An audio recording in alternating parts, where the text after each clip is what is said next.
Hello everyone, this is a video unlike any I've ever done before, and I just wanted to put some ideas, some speculation out there on the movement of Bitcoin, because this is something I've been looking at for a few weeks now and something seems to be brewing. The chart you see here, that's Bitcoin to date from when records began, beginning of history as far as cryptocurrencies are concerned. I'm using CoinGecko.com, as you can see, little logo there.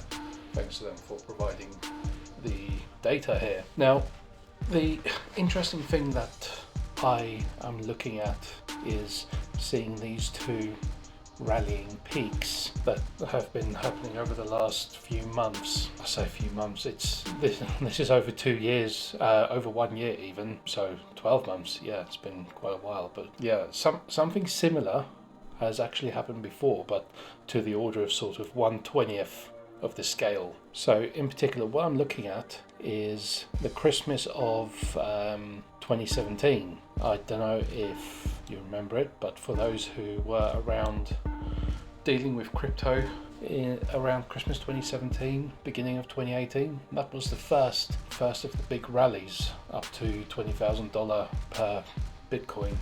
Now, leading up to that Christmas, you've got these two little peaks leading up to it before the inevitable hitting 20 grand. So, and suddenly then these two peaks disappear into nothing. Now, it's these two peaks before this big, let's call the big kicker here, that interests me, because looking at the chart from the last 12 months, it's doing the same kind of thing again. So you've got two peaks, the second one slightly higher than the first, and obviously this here where it looks like it's going up, I don't expect that to go straight up to the moon.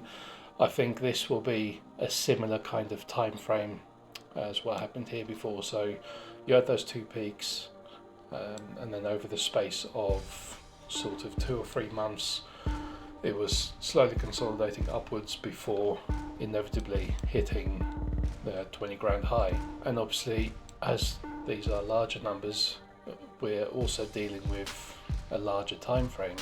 So instead of seeing a 2 or 3, maybe 4 month gap before it really rallies up to something crazy, it could well be to the order of maybe 10, 12, 20 months or so. But again, just to add to the speculation, looking at these two peaks, so if we take the higher of the two, let's call that $5,000 per Bitcoin, and it went up to 20, so it quadrupled. If the same thing was to happen again, we've got the 67k top there, that quadruples. Obviously we're looking at $250,000+ per Bitcoin when it does eventually ramp up. Obviously, if this chart was to go off the screen, I'd be able to kind of indicate more of what I mean. But I just find it very interesting that we're seeing something that has been seen before, essentially. Just something to keep an eye on, I suppose. I'm not a trader by profession. I'm definitely not a financial consultant by any means. I am just an average Joe seeing what happens. I'm very intrigued by the fact that history seems to repeat itself. If this chart was to go any farther back, I'm sure we would see the same thing happening back in 2012 or 2013. Yeah, this leading up to when it first hit $1,000. I'm sure there were two little blips similarly before 2013. Just find this very, very, very interesting. I don't know what's going to happen with Bitcoin here. It might just carry on going up, because cryptocurrency is sometimes a bit of a mysterious fucker. Might well go back down again, but it's definitely a good time to buy still. Anyone who thinks they're too late to the party, you're wrong. It's definitely something to keep an eye on in the future. And there's definitely big things happening. That's all I gotta say on the matter. Obviously, this is not financial advice, simple as that, just my speculation on cryptocurrency, specifically Bitcoin.